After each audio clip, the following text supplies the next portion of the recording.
Hey guys, welcome back to SkyFactory 3 with Haley. As you can see, I've cleaned up a little bit. Behind me is the updated refined storage. Go ahead and just jump right in. Okay, so last week's episode we talked about creating a refined storage, and I've moved our setup from over next to our reactor to pretty much right here where our crafting station was. So I've cleaned up all those extra drawers, and now I just have one huge refined storage system. If you also notice, I no longer have all the storage drawers over here. So what I've done, let me just hop downstairs for a moment, show you the secret behind the platform here, is I have everything pulled that was going directly into that drawer controller. Now it's going into, not that chest, it's going into this chest here. And let's see if I can click on it. So you can see like there's a piece of bone meal, and that's being fed directly into the storage system using an importer. So let's look at the refined storage. So an importer is made from that destruction core and an improved processor. And we remember from last time that's made with a nether quartz and a printed and improved processor, which is just melting gold. So again, I'm not going to go too much in detail about the refined storage system. Again, I would highly recommend Direwolf 20, his mod spotlight. It helped me learn how to use this system as I really wanted to. As we can see, I should also show this part here. All of the ore that was being pulled into the storage system is now going into these drawers. Let me show you how I did that. That was an extra chest that was downstairs. Just gonna pop down here. So by using an exporter, and I was actually able to export it directly from the solderer. So I think anything that's touching the controller, and there's the solderer there, it connects to our network. So it's like one major network. So I have an exporter, there it is, which an exporter is just like an importer. It just uses two different parts. It uses a construction core and the improved processor. I have the exporter, not the solderer, let me get the exporter, there it is. These little slots here are filters. So I've told the exporter that I only want to pull out these ore pieces. So the ore pieces are being fed directly into this chest. And if I had enough cables, I could have done the exporter directly over into the individual, what are these? The compacting drawers. But I didn't feel like making any more cables, and I had a ton of these conduits. So I just have it going into the chest, and the chest is pulling into each one of these storages. So I've cleaned that up just a little bit. Again, this is our wires. This is the basement of the house. No one's really going to be down here. I'm still pulling power directly from the reactor.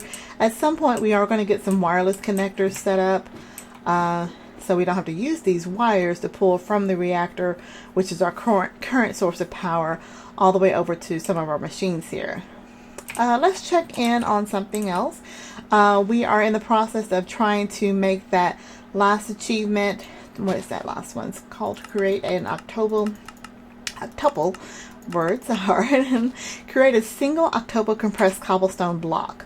So right now we're up to 17 quadruple compressed cobblestone, and I think that's enough. Let me see if I have another conduit over here to go ahead and start pulling into our next set of compacting drawers. So I'm just going to grab one of these conduits, and I'm just going to go ahead and grab one of these quadruple ones and put that here, and you can see that's going to do quadruple, quintuple, and sextuple. So I'm going to go ahead and set to extract from this drawer into insert into this drawer. So now it's taking those quadruple compressed cobblestones, oops, sorry about that, and it's inserting into here, and we had 17, so we have our first quintuple compressed cobblestone. So we're still going to let this run. What I can actually do, if I really am in a hurry about getting set up, I can make more of these cobblestone generators to filter over here. Let's see, what else did it do? Oh, you saw me set up our not our refined storage, our soul sand. So I have that pretty much automated. I went ahead and created another cobblestone generator and a couple more hammerers. So this is fully automated creating soul sand. The cobblestone generator is just pulling directly into this hammerer to create gravel, goes into the second one to create sand, and that sand is being pulled directly into this basic drawer. We've got our reservoir feeding our 3 barrels here of water pretty consistently. That is transforming that water into witch water. At that time, the sand comes in, drops the soul sand, and then I extract the soul sand into our basic drawer here. I made some more of these stiffen mesh just particularly for this. I could automate this process, but I don't need at some point I'm not going to need to worry about sifting this. So we got a 3x3 going here so I can get the extra nether quartz, and I'm just going to finish this up here.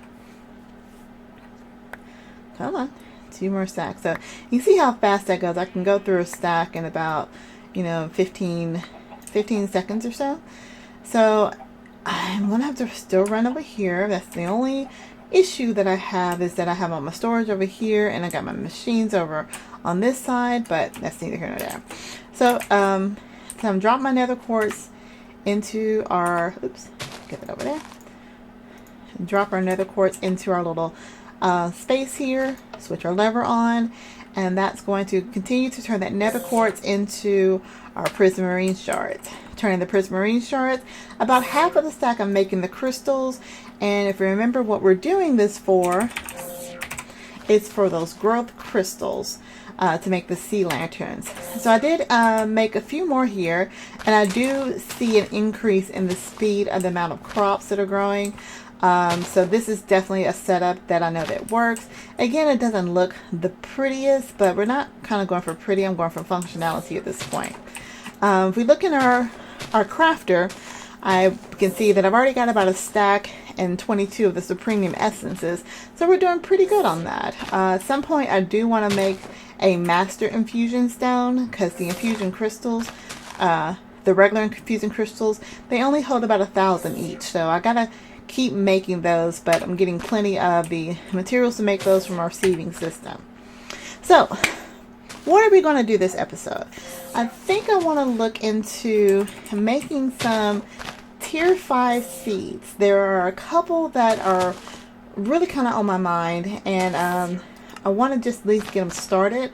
One of those is the Enderman. Where'd it go? Enderman seed. Oh, it's a tier 4 seed.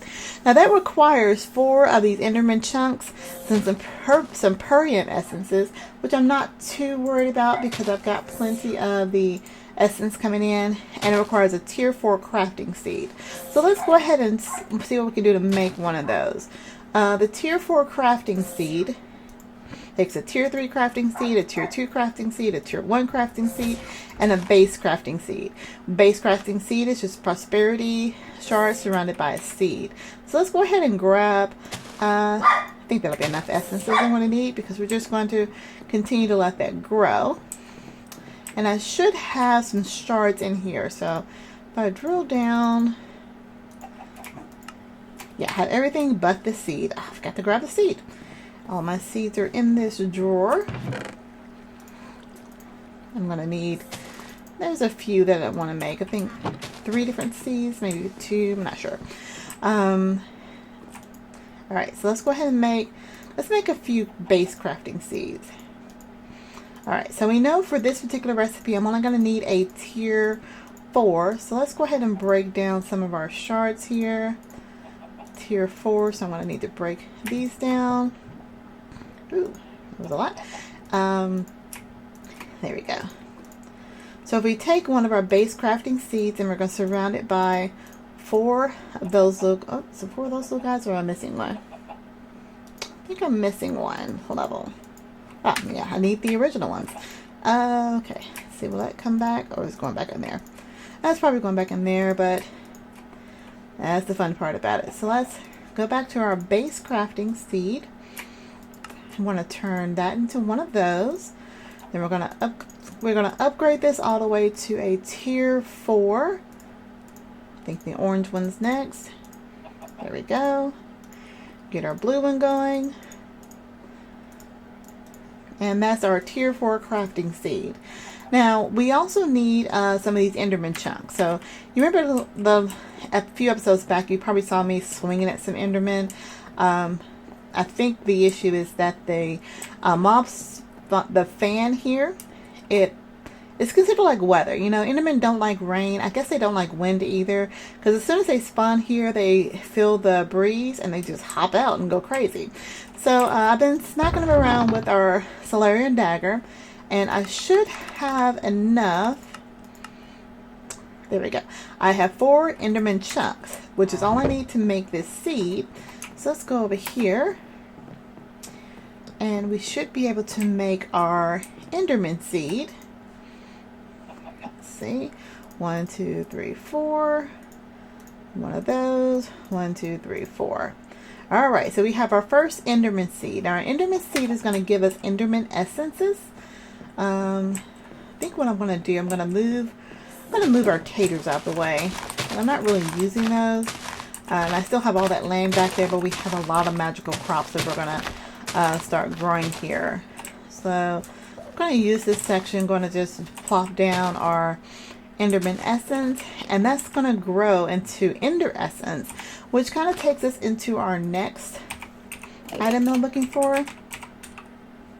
Is the Draconium seed. Now the Draconium seed is a tier 5 seed, which we shouldn't have any issues making, but we're going to need Draconium ingots in order to do that. Draconium ingots can be made just a lot of different ways, but the easiest way that I saw was smelting Draconium dust. Draconium dust can actually be sieved, which, you know, we have our automated sieving system here. It can be sieved by using crushed endstone. Crushed endstone is actually made from just hammering endstone, and endstone can be made by putting Enderman essences around a piece of stone, and that gives us endstone.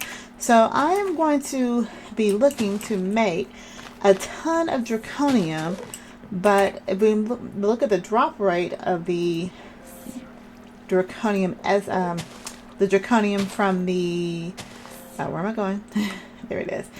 The drop rate from the crushed endstone. Oops, I went too far. I'm gonna get this, I promise.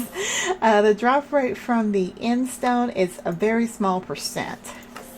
It's only 3% from a iron stiffened mesh, and it is a 7% from a diamond stiffened mesh. So what we're going to do is I'm going to let our little essence here grow, and I think it's going to get some of the extra boost from our items here. Actually, might move that seed back there, and we'll just let that be our start of making some endstone. There are other ways of making endstone. Let's see. Let's go ahead and drop into this recipe. Draconium ore. Let's see, crushed endstone. So I need to pulverize crushed endstone to get where am I going? Endstone. There it is. I can actually take glowstone and drop it into a barrel that's made out of lava, and that will help us get us endstone too. So what I'm going to work on in between episodes is to kind of get an automated way of getting more endstone, and I'm going to run that through a pulverizer so I can get the crushed endstone, and I'm going to sieve that crushed endstone so we can start getting some Draconium dust, because Draconium will kind of help us move into the Draconic evolution part of the questing book, and that's one of my favorite mods to be able to get into. I think there's one more seed we can actually go ahead and make, which is part of the quest. Indeed, seed. Our diamond seed is another tier 5 seed. So let's make a base seed. See, I'm actually going to need, there we go, get some, there we go, I got all of them. What else I need? Let's make a tier 4. Got a lot of prosperity shards, over 1,300 prosperity shards. Oh, not, I already got the base crafting seed. I need to turn that into the tier 1, tier 2, and we're going to go tier 3, and we'll do tier 4, and then tier 5. So I've got enough Supremium Essence. Remember, I only grabbed about 22 of those from that stack. And as I get more of the growth crystals, I'm going to get more and more of those essences. Now, I'm not on a server, so that's why I actually don't have as many as you would think I would. I'm only getting the Inferium Essences to grow when I'm actually on the game doing off-camera work. All right, so we have our... I think we have everything we need for the tier crafting, the tier 5 diamond seed. So we're going to take our crafting seed tier 5. We have some of the Supremium Essences on us, and I should have enough diamonds in the system, and bam, we got a tier 5 crafting seed. Now, unlike the Inferium Essences, there's not a way to actually upgrade these where they'll give you more drops. Oh wow, that grew so fast. I'm gonna have to get another farmer over here. Let's go ahead and harvest. So that gives us 1 Enderman Essences. So yeah, I'm probably going to make, I can't make any more. I'm going to have to set it up somewhere where this is going to grow pretty fast. I may do the growth pulsers on this, or get it set up over here where it's going to grow pretty fast. Because remember, 8 of those surrounded by 1 piece of stone makes our end stone. So we're going to need a lot more essences are going in. Or again, there is a way I can set up that, since I do have a lava system coming out of here, I can have it set up where the lava pulls into a barrel, and I'll have the barrel, actually the glowstone, automatically drop into the barrel, similar to what's going on over here with our soul sand, and then I can extract the end stone that's going to come out of there. How much glowstone do I have? Oh my gosh, I got 1,000 pieces of glowstone. So each one of those can turn into an what is it called? End stone, and that's going to dramatically increase the amount of draconium we're going to get. Next week, we'll go ahead and look into expanding out our Britannia area. Let's hop in the book. Let's see. Now, there's some areas we just haven't completed yet. I'm just moving ahead a bit. We did make a diamond seed. I don't know why I checked it off earlier. It's the first time I actually made it. But we did make our diamond seed, so that's done. We're still growing a lot of our Supremium items we're going to need for the armor and the apple. I probably have enough right now, but I just haven't looked that much into how to make the armor. It requires some armor pieces, and so I want to study up on that before I actually show you how to do that. We haven't traveled, and one reason I haven't really wanted to travel yet is because I really want to fly. And because in order to, when you go to the nether right now, it's just a sky block, so there's not a lot of stuff that's going to be there. So we're going to just hang out in the overworld until we get that ability to fly. One thing I'm hoping to do with the draconium armor, or maybe the Supremium armor, is to have enough armor to be able to kill a wither pretty easily. I also want a better weapon. So if you guys have any ideas of what I can use for a pretty good weapon, so I can start looking into creating withers. Withers are actually pretty easy to make in the overworld. I can get a skeleton from our spawner over there, drop that into some witch water, and set it up where I can get a powered spawner to continuously spawn withers as I need them. We did create a refined storage system, so stored all our stuff so we can drop that off. We are automating crop harvesting, and haven't done an ender chest yet, so we'll look into doing that. We did create a passively cooled reactor. That's our basic reactor over there. The actively cooled reactor is the next step. We'll look into making that a little bit later. And the maximum size reactor, well, that's just a pretty big reactor. We'll do that later. We are producing, let's see, let's go over here. I think we're producing 2,000 RF per tick currently. So we've done quite a few items in our quest book here. Yeah, we're producing 2,000 RF per tick. So let's go ahead and mark off the first part of that achievement. The bigger the reactor is, the more power you're going to make. And of course, there are other generators that are going to give you more power as well. We haven't done anything on the green energy. We'll look at doing that at some point later. I wanted to look at making these melee weapons because that's going to be really cool and helpful in getting out there. We haven't done anything on blood. We got so much more to do in this mod. Oh, we did finish creating the living wood and the living rock with the pure daisy. Oh, I forgot I have this thing still running. There you go. Oh, I think it despawned too. Oh, well, I'm making plenty of it, so I'm not as worried about that. So let me just show you this last quest I just checked off. When we first started Botania, I cleaned up the area a little bit because I was needing more room to grow grass. I put the glowstone up here. But if we look in our system here, we can see that we do have a stack plus 8. Excuse me, of the living wood and a stack plus 8 of the living rock. So I think that's pretty much all we're going to do for today. We've been playing a little catch up. There are some things that I'm going to be doing off camera, but I wanted to give you a heads up. So when we come back next week, we should have a pretty good automated system for creating draconium, a pretty good automated system for I guess just moving on to some of the next levels. But I want to thank you guys for watching this video. If you do like the videos or would like to support me in what I'm doing, go ahead and click the subscribe button. If you have a comment, please go ahead and leave a comment. Oh, I do want to give a shout out to Night Wrath. I hope I'm saying that right. I keep thinking Wraith or Wrath. Night Wrath has been watching my videos and giving me some pretty awesome feedback. He mentioned in one of his comments that I can use the atomic reconstructor to actually turn sand into soul sand, which would have been pretty good early on. I like my little automated system that I have from the reservoir going in here. That's just another way to do it if you have more power to feed the sand directly into the atomic not the atomic, the witch water, an automated witch water system going here. But again, big shout out to Night Wrath. Oh my gosh, I'm sorry. Don't want to butcher your name, but thank you for watching and commenting. If you have any tips, tricks, or techniques that you'd like to see me do in this pack, oh my gosh, these little guys are growing fast. Let me go ahead and hop this over here. Again, leave a comment. I look forward to seeing your comments. I'm just doing this for fun, but if I can help anybody, then that's awesome. So like I said, I'm going to end the episode for now. So if you have any questions, just give me a holler. But until next time, I'll talk to you guys later. Bye.